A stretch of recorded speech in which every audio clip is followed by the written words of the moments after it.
Be me, 32, lead narrative designer at prestigious indie game studio in Seattle. Studio famous for Grim Bastion, a dark fantasy RPG known for brutal difficulty and historical realism. 90 employees, mostly veteran coders and artists who built the custom engine from scratch. Atmosphere is classic dev culture, hoodies, caffeine, black metal, obsession with optimization, but also 85% male. Always bothered me. Felt like a boys' club, where female voices were drowned out by discussions about frame rates and hitboxes. Promoted to creative director, after original founder retired. This was my moment. The sequel, Grim Bastion II, was in pre-production. Decided this wouldn't just be a game. It would be a corrective force in the industry. A manifesto against the toxic masculinity of the gamer demographic. Sat down with the CEO, a passive guy who just wanted good PR. Told him the Grim Bastion IP was problematic. Too much violence, too much glorification of feudal patriarchy. We needed to pivot. We needed the Ethelgard Saga. A game about community building, empathy, and deconstructing the hero's journey. CEO hesitated, but our core audience likes the combat and the grit. Told him the core audience is dying out.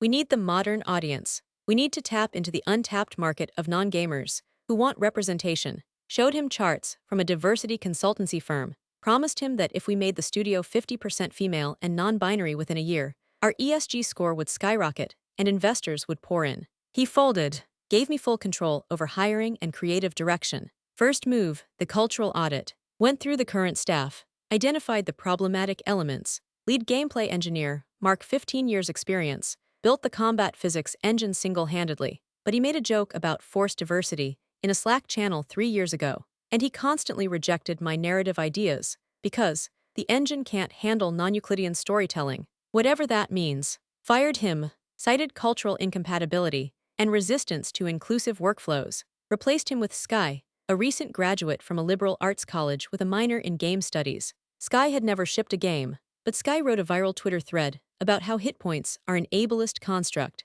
Perfect. Prioritized hiring based on lived experience rather than technical proficiency. Arguments were simple: technical skills can be taught, perspective cannot. Within 6 months, fired 12 senior developers, mostly men over 40. The old guard. Hired 20 new juniors, all women or non-binary. Most had no experience in C++ or engine architecture, but they had degrees in creative writing and sociology. The studio atmosphere changed. No more death metal and quiet coding. Now strictly ambient lo-fi. Mandatory 11 a.m. feelings check-in meetings. Development velocity slowed to a crawl, but the Slack channels were incredibly vibrant and supportive, except for the remaining legacy coders. They looked miserable, kept complaining that the new hires broke the build every time they tried to commit code. I spent 4 hours fixing a memory leak because the new narrative scripter tried to load a 4 GB texture for a dialogue box, one said. Pulled him into HR. You need to stop gatekeeping knowledge. Instead of complaining, you should be mentoring.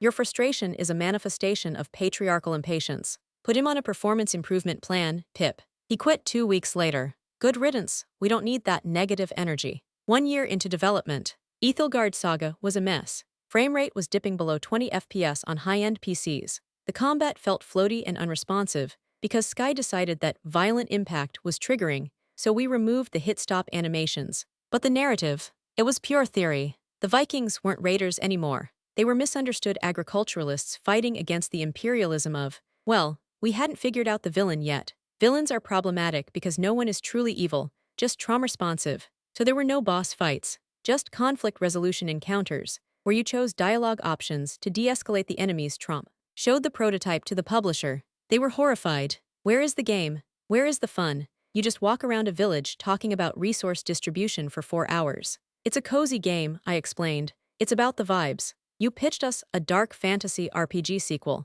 We gave you $15 million for a dark fantasy RPG. Accused the publisher of not understanding the shift in the market. Told them they were holding onto archaic definitions of gameplay. They threatened to pull funding. I went to Twitter, posted a thread about how our publisher was trying to censor a female-led studio. They want us to make another murder simulator. We are making art. Support us. Got 50K likes. Kotaku and Polygon ran articles. The brave studio defying the patriarchy of AAA gaming. Felt invincible. The likes proved I was right. The internet was with me. Ignored the internal metrics, showing that our burn rate was insane because the new hires took 5x longer to do simple tasks. We were bleeding cash. Decided to double down. We needed more sensitivity consultants. Hired a firm to review every line of data. They flagged the word crazy as ableist, dumb as ableist, lame as ableist. Even Viking was problematic because it implies violence. Renamed the faction to the Northern Collectives. The script rewrites took 4 months.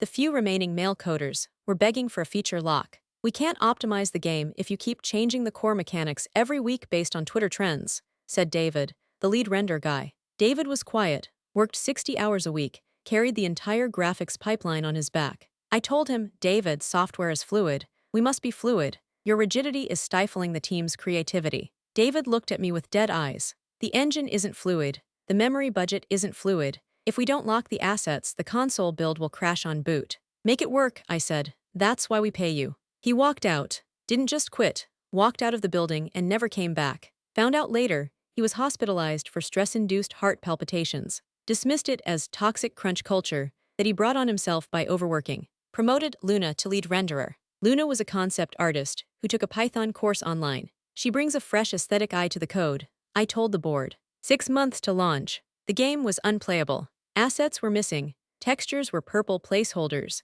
The dialogue system would softlock if you selected the non-binary romance option too quickly. But the team morale was high. We had weekly power to the girls' parties. We spent $50,000 on a mural in the office lobby, depicting a diverse group of shield maidens breaking a glass ceiling. Meanwhile, QA was screaming, "There are 4,000 critical bugs. We cannot ship this." I fired the QA lead. "You are being too negative. Focus on what works. The lighting in the tavern is beautiful. The tavern has no floor collision. You fall through the world. Then we'll market it as a metaphorical descent into the subconscious." 2 months to launch. Leaked gameplay footage hit Reddit. It was a disaster. Characters T-posing. Dialogue that sounded like a Twitter thread. As a shield bearer of the collective, I do not fight for glory, but to dismantle the systemic oppression of the Southern hegemony. Gamers tore it apart. What is this trash? Where is Grim Bastion? Why do the characters look like they were drawn by a toddler? I went on the offensive. The toxic man-babies are afraid of strong women. If you don't like it, don't buy it. We don't want your money. This game is not for you, it's for the future. My tweets went viral again. Support from blue checks was overwhelming. Slay Queen, pre-ordered just to spite the haters. Convinced myself, the Reddit trolls were a vocal minority. The silent majority of progressive gamers would show up. Launch day. Released on Steam, PS5, Xbox. Price, $70. Peak concurrent players, 840. Grim Bastion, I had 45,000 on launch. Steam reviews, overwhelmingly negative, 12%. Crashes every 10 minutes. Frame rate is 15 FPS on a 4090. The writing is unbearable. It's like being lectured by a freshman sociology major. There is no combat, you just talk people to death. Literally. Refunds spiked to 85%. Steam delisted the game from the front page due to low-quality scores. It was a bloodbath. I sat in my office, refreshing the page, deleting negative comments. Review bombing, I screamed. It's a coordinated alt-right attack. Called an emergency, all-hands meeting. We are under attack. The patriarchy is trying to silence us. We must stand strong. Looked at the faces of the team. The young women I hired looked scared. They were fresh out of college. This was their first job. They believed me when I said the industry would welcome them. Now they were being mocked globally. Their portfolios were radioactive. The few remaining senior devs just looked resigned. 1 week post-launch. Sales total, 4,000 units. Budget, $18 million. We hadn't even made enough to cover the server costs for the month. Investors called. You projected 2 million units. You said the modern audience was waiting. They were harassed, I argued. The toxic atmosphere kept them away. No, the investor said cold. The product is broken. It's not a game, it's a broken lecture. We are pulling the plug. You can't, we have a roadmap. We're releasing the Empathy DLC next month. The studio is insolvent, you're done. Layoffs started the next morning. All 90 employees. The juniors were crying. But you said this was a safe space. You said we had job security. I tried to comfort them. This is the fault of the gamers. They killed the studio, not us. One of the writers, Chloe, looked at me. No, you hired me for a job I wasn't qualified for. You told me I didn't need to learn C#.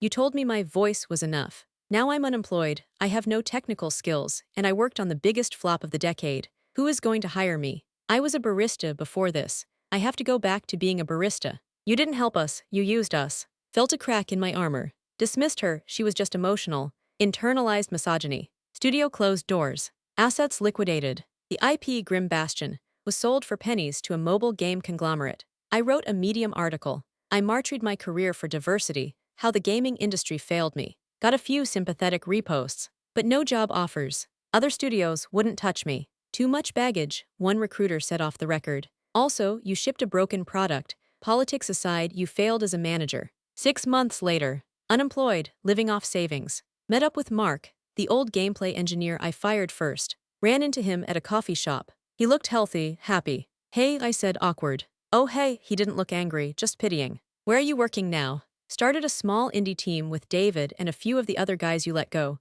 We're making a tank sim. It's niche, but we sold 100K copies in early access. We're profitable. That's nice. Toxic masculinity sells, I guess. He laughed. It's not toxic legal mechanics. It's just a game. People like tanks. We like making tanks work. I tried to make something important, I defended. You tried to make a church, he said. We're in the entertainment business. You forgot that people pay $70 to have fun, not to be re-educated. And you hurt those girls, he added. Excuse me, I gave them opportunities. You set them up to fail. You put them in senior roles with zero mentorship. You told them that knowing how to code was patriarchal. You threw them into the deep end without teaching them how to swim. We hired Chloe, by the way, as a junior QA. You did. Yeah, she's smart, but she has to unlearn everything you taught her. She thought reporting bugs was snitching. We're teaching her Python. She's actually learning, actually building skills. That's good. It is because we care about competence. And when she's competent, she'll be a great dev. You just wanted mascots.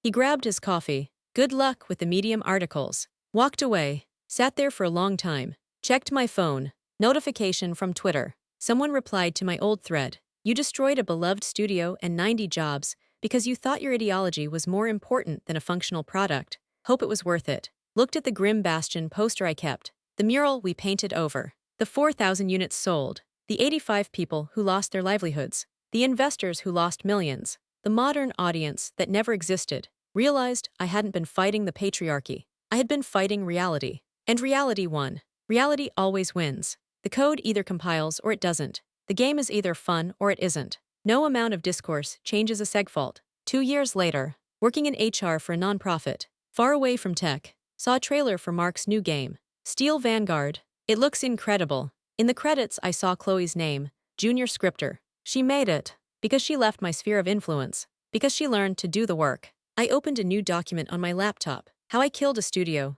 A post-mortem on ego. Deleted the first sentence. Closed the laptop. Some bugs you can't patch. Some save files are just corrupted. Be me, 34. Former creative director. Current cautionary tale. Lesson learned. You can't code with good intentions. End of line. 3 years later. Invited to a panel at GDC Game Developers Conference. Topic: the failure of performative activism in design. Room was packed. Mostly young devs, HR types, diversity officers. They expected me to blame the gamers. To blame Gamergate 2 or whatever. Walked up to the podium. Put up a slide. Nebula Interactive, $18 million ROI. Put up a slide. 0% retention rate of diversity hires post-closure. I am here to tell you how to destroy a company. I started. Step 1, hire based on identity, not skill. Step 2, vilify your core customer base. Step 3, prioritize message over mechanics. Nervous laughter in the room. They thought I was being ironic. I'm not joking. I ruined people's lives. Detailed the hiring of Sky.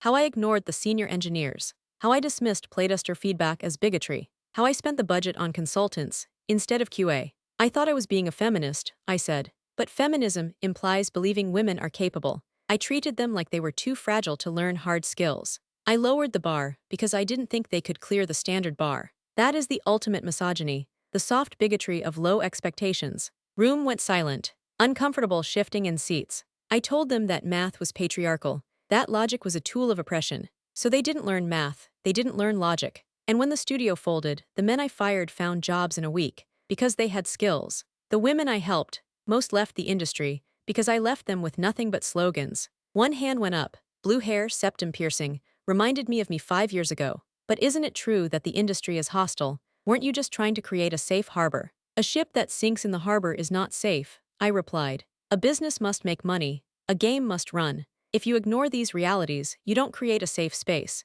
You create a temporary bubble that bursts and hurts everyone inside. I didn't create a safe harbor. I created a trap. I lured them in with promises of revolution, and I fed them to the wolves of capitalism without giving them a spear. After the talk, a few older devs nodded at me. The younger crowd looked angry, betrayed. Twitter blew up that night. Former Nebula director goes alt-right grifter.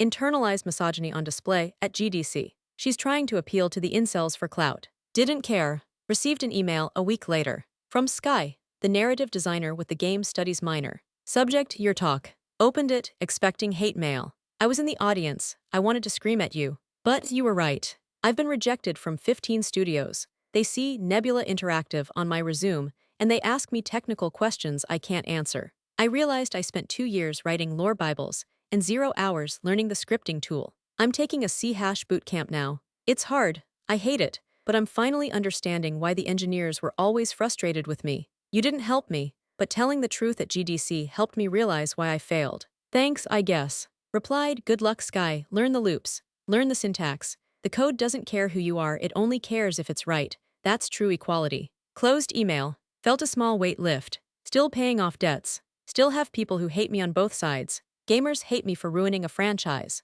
Activists hate me for admitting I was wrong. But for the first time in years, I felt honest. Be me, 35. HR manager at a logistics firm. Hiring forklift drivers. Candidate walks in. Woman, small frame. Can you drive a forklift? I ask. I have 5 years experience, OSHA certified. Can stack pallets 3 high blindfolded. I don't care about your gender, I say. Can you move the boxes safely? Yes. You're hired. She smiles. Thanks for giving me a shot based on my record. That's the only thing that matters, I say. And I finally believe it.